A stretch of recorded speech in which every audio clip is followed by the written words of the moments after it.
ऐवान सदर में निगरान वफाकी काबीना की तकरीब हलफ बर्दारी जारी थी। सदर मुमलिकत ने तमाम वफाकी काबीना के अरकान से उनके ओहदों का हलफ लिया। आज बाज़ाब्ता तौर पर तमाम निगरान काबीना की अनाउंसमेंट भी हो गई है और उन्होंने अपने ओहदे का हलफ भी उठा लिया है। ऐवान सदर में यह तकरीब मुनाकिद हुई। इस मौके पर निगरान वज़ीर आज़म अनवारुल हक काकड़ भी मौजूद थे।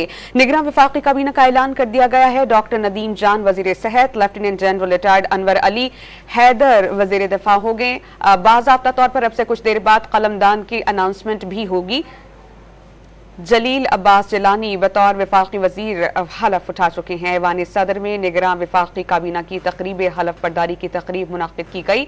सदर मुमलिकत ने तमाम अरकान से उनके ओहदों का हलफ लिया। इस मौके पर निगरान वजीर आज़म भी मौजूद थे। Lieutenant general retired Anwar Ali Haider वजीर दिफा होंगे, सरफराज बुख्ती वजीर दाखिला और शमशाद अख्तर वजीर खजाना होंगी, जबकि डॉक्टर उमर सैफ निगरान वज़ीर आज़म अनवारुल हक काकड़ इस तकरीब में मौजूद थे। सदर मुमलिकत आरिफ अलवी ने तमाम वज़रा से उनके ओहदों का हलफ लिया। ऐवान सदर में इस तकरीब का इनेकाद किया गया। बाज़ाब्ता तौर पर दस्तखत हुए। सदर डॉक्टर आरिफ अलवी ने हलफ लिया है, जबकि निगरान वज़ीर आज़म अनवारुल हक काकड़ भी इस तकरीब में मौजूद थे। ऐवान सदर में निगरान वफाकी काबीना की तकरीब हलफ बर्दारी का सिलसिला जारी है। इस मौके पर तमाम अरकान मौजूद हैं। मुआवनीन खसीसी भी वहाँ पर मौजूद हैं।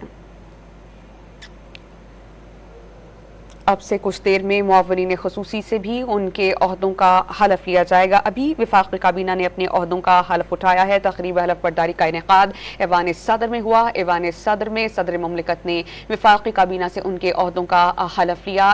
बाज़ाब्ता तौर पर इस तकरीब का आगाज़ करने से पहले तिलावत कलाम पाक हुई, जिसके बाद वफाकी काबीना से उनके ओहदों का हलफ लिए जाने के बाद बाज़ाब्ता तौर पर दस्तखत हुए और अब से कुछ देर बाद मुआवनीन खसूसी जिनकी तादाद तकरीबन 7 या उससे ज़ायद है, वो अब से कुछ देर बाद अपने ओहदों का बाज़ाब्ता तौर पर हल्फ उठाएंगे। वाज़ेह रहे कि 3 रोज हो गए हैं। अगर ये मामला आज नहीं सुलझता तो ये मामला इलेक्शन कमीशन ऑफ पाकिस्तान के पास जाता, लेकिन अब वफाकी काबीना के अरकान का डिसाइड भी हो गया है और बाज़ाब्ता तौर पर उन्होंने अपने ओहदों का हल्फ भी उठा लिया है। मुआवनीन खसूसी भी इस वक्त ऐवान सदर में मौजूद हैं और अब से कुछ देर बाद हल्फ उठाया जाएगा। सदर मुमलिकत ने 18 रुकनी निगरान वफाकी काबीना से उनके ओहदों का हल्फ ले लिया है। इस तकरीब का इनेकाद ऐवान सदर में हुआ था।